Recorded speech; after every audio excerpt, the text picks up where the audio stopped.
Do not adjust your wig, or should you?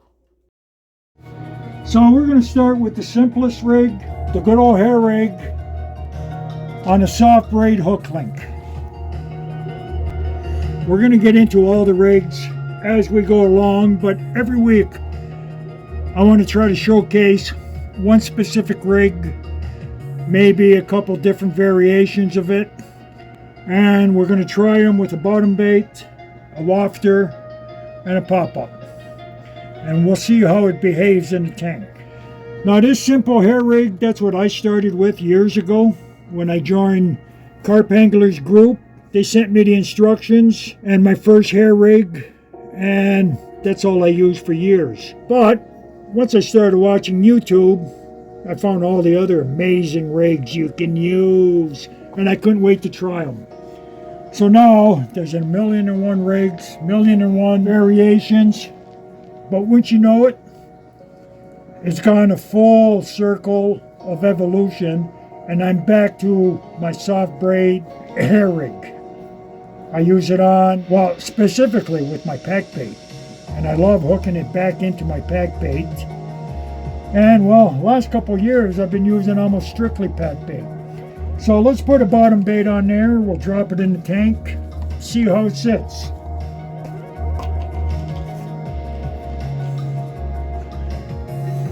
Now again, I know there's a lot of experienced carp anglers out there, and they've gone through the same evolution as I have, and they've all got their favorite rigs and their favorite baits, and a lot of them are using them strictly the same bait. Now your little hair stop, I used to break them off, cut them off one by one, and then all thumbs trying to get it into that. I keep it in one piece now. I thread it in, I tighten it up,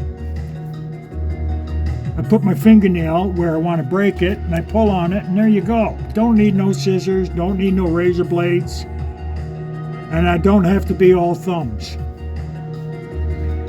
So, test number one, bottom bait. Okay, now right away I could see my hair is staying up. Now I'm sure if I had that hooked onto a sinker, it'd be different. But let's see if that soaks up the water. No. It's got like an air bubble at the top. No, you know what? That braid is very buoyant. Yeah. So now I understand why a lot of the European fishermen put a little bit of tungsten putty right in the middle, because that would bring down the rig. Okay, so that's giving me an idea. Let's get that out of there. Okay, now we're going to accomplish that. But we're going to do it with these beautiful little shot I found here at Bass Pro. They're called clam shot. I'll put that halfway down. Maybe in a little more. Okay.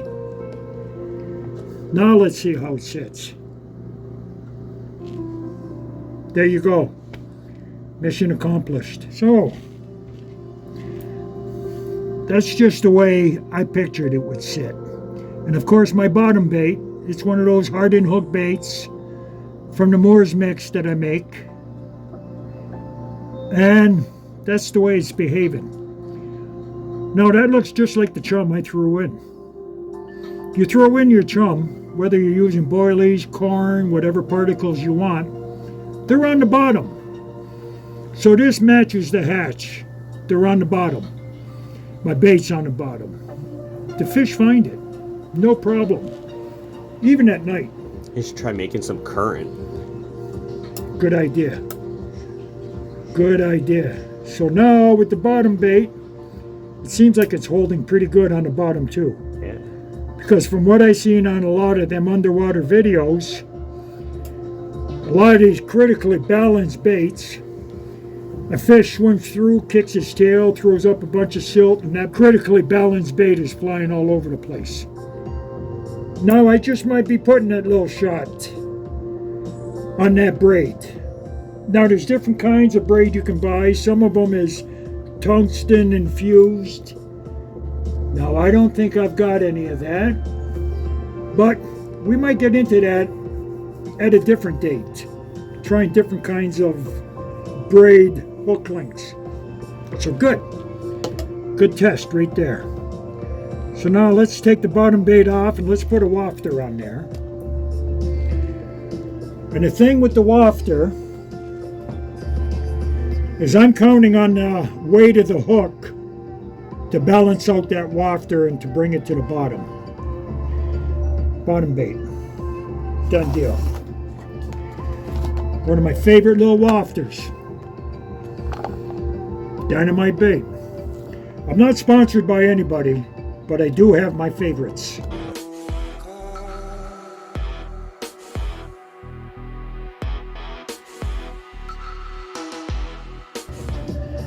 Wafter.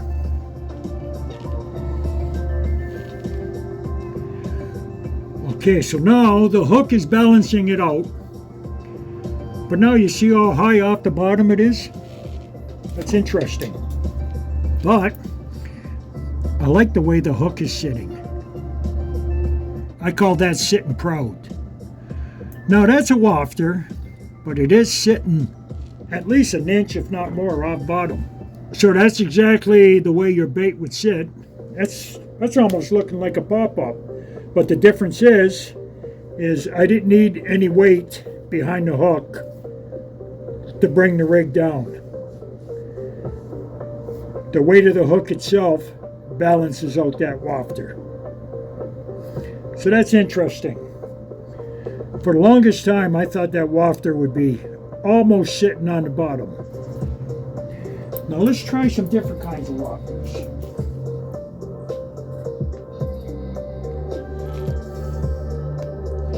So let's put a little 12 mil wafter on there. Again, it's sitting up, and it's making that hook sit proud, man. A fish inhales that, you got your point right on the bottom. I'm usually using wafters or bottom baits with my pack bait.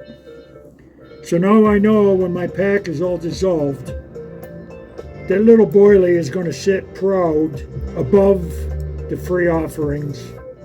See, I'm learning something here because I always imagined that it would be sitting lower than that.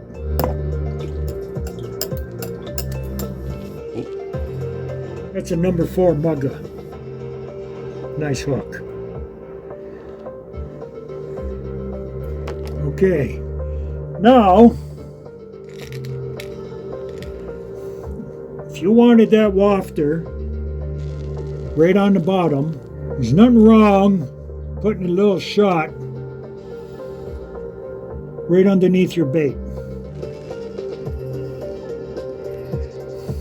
Shot right underneath my wafter. So now I'm imagining that that's going to sit a lot lower. There you go. So now that looks like that is sitting on bottom, but it is propped up a little bit. Having that kind of buoyancy, I'm hoping when the fish goes to inhale, that little bit of buoyancy is going to help it go deeper into the throat.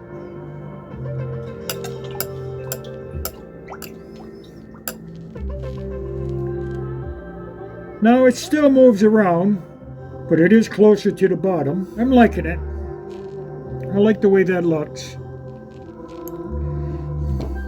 So now let's try a pop-up.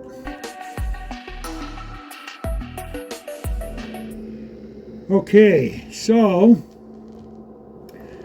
without that little shot underneath the pop-up, we know it's going to happen. But just in case some people don't realize it, so now with my shot down that far, that's how high that pop-up is sitting.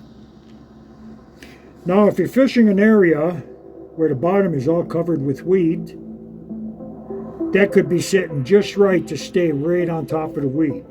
but I never use a pop-up that high. So now, if we want to bring this closer to the bottom, you can slide this shot up. That's the idea. But now that I see how that braid is so buoyant, I just might make it a habit of keeping a little clam shot on there. Now I'm going to take my other little round one that I used earlier on the wafter, and I'm going to put it right behind the hook. And we'll see if that's enough weight to sink her. There you go. Doesn't take much, eh? And there again, that's almost sitting just as high as the wafter was. Yeah. Right? Now that being so buoyant, I'm sure when a fish swims by, yeah, that's going all over. Okay. And what I've been known to do, just like I did with the wafter, if I've got a favorite bait and I've only got pop-ups, I've been known to put a split shot right underneath the pop-up.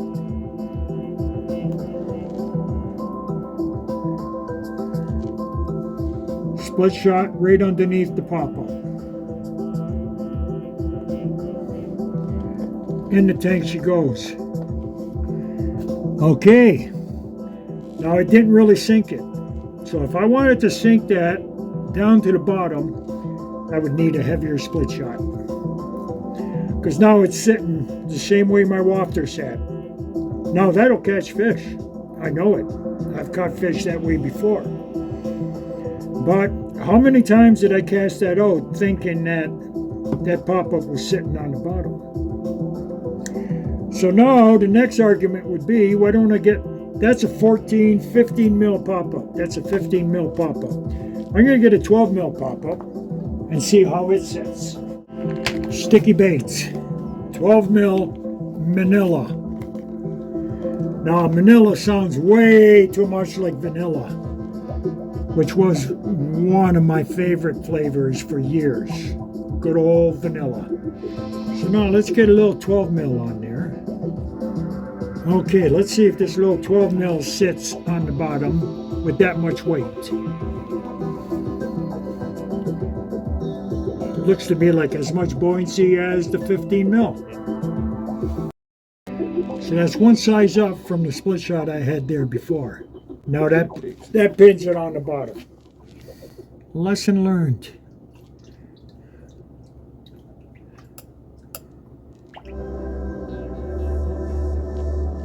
Let's put it on a sinker and see what it looks like. So let's take that little shot off the hook link. So let's drop it down with a sinker. Okay, now my hook link, it don't look bad at all. It's sitting down. I've done good on pop-ups. I can't knock them. But, like I always say, you always go back to what you hit your last fish on.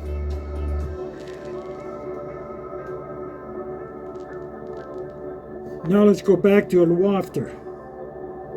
With the weight. Down she goes. I love the way that hook is sitting so proud. Now if it was on a gravel bottom, you can nick your point. Especially every time a fish comes by and moves that around. It could be very prone to snagging once you want to reel your line in, because it might be behind a little rock already. But if the point is turned over, time for a new one or time to sharpen it. Now what I've noticed there, the way it fell that time, my hook link is floating. It's got a great big hump on it. Now does it make a difference? Does it look any different than an old piece of weed or something? Again, I can see them domesticated European fish may be spooking from that. But our starving wild carp, I don't think they're fussy. Especially in the dark. You're running that in the dark, do you think it's going to make a difference? Now maybe when a fish comes in to zero in looking for the bait, You might bump into that little floating hook link. It might make your presentation move. From what I see on a lot of these underwater videos, how many times does a fish actually pick that up, spit it out, and you don't even know it? And then sometimes you think, you get a little beep, a little jerk on the tip, oh, it's a liner. Or was it a fish that picked it up and spit it out? Very possible. Now years ago when I cast out and my weight and my presentation hit the bottom, I always reeled in another 3 feet. I gave it a little pull and I tried to move it a couple feet just for this reason. I pictured it would straighten out my hook link away from the sinker. And I think it would. Now I seen something real interesting on one of the underwater videos. Tim was his name. Tim Stokes, I think he was. One of the Corda boys. And they were trying to cast a distance to get in front of the camera. And he would cast out with his mono, and the rig would hit the bottom, and then it would recoil another 6 feet and would go out of sight on the camera. And he kept doing that over and over again. He kept hitting the spot, and somehow there was still some electricity, and it would recoil and it would pull his bait 3 feet behind the camera. Now I know the braid probably don't do that. And I think what he did to remedy it is after he cast it, he tried to leave as much slack line as he could to prevent that recoil. But there again, if it wasn't for the underwater video, you would have never known that your rig does that. But I don't mind the rig doing that. I did that for years. Every time it would hit the bottom, I'd pull it back a couple feet, thinking that that's going to straighten out my hook link.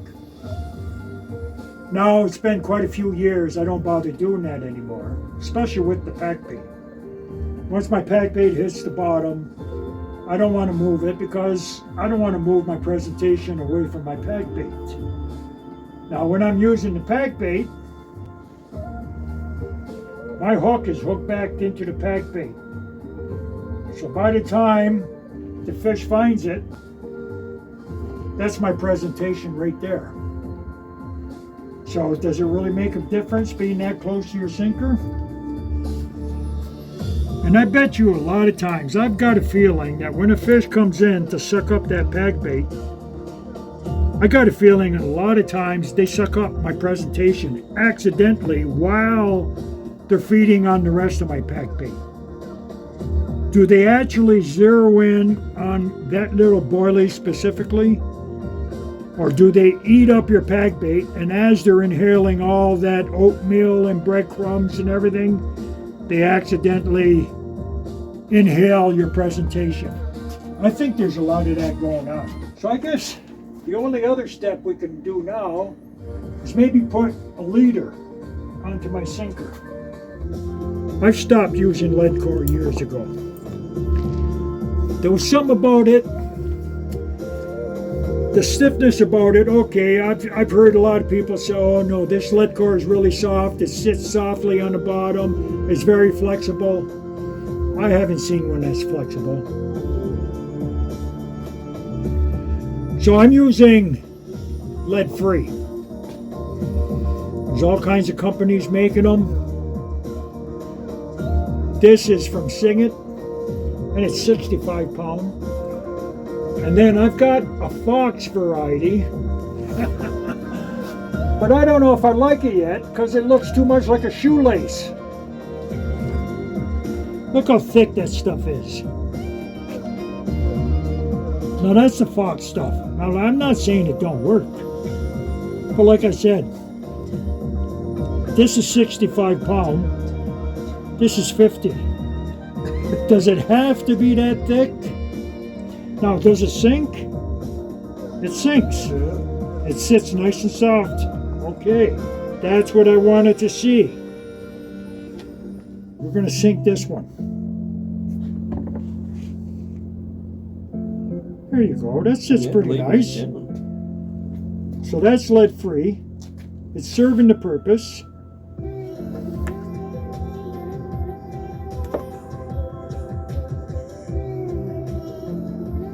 Okay, so You know what? I could see some advantages to that little shot on the line.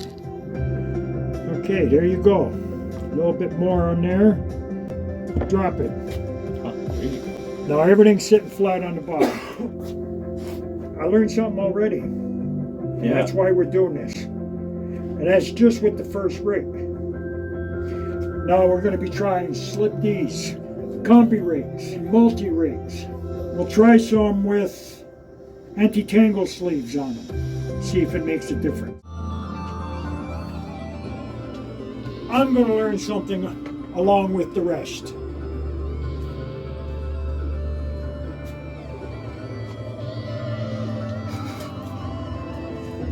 Only a couple selections. So I guess that was a good test. That was a good test. That's going to be the beginning of it.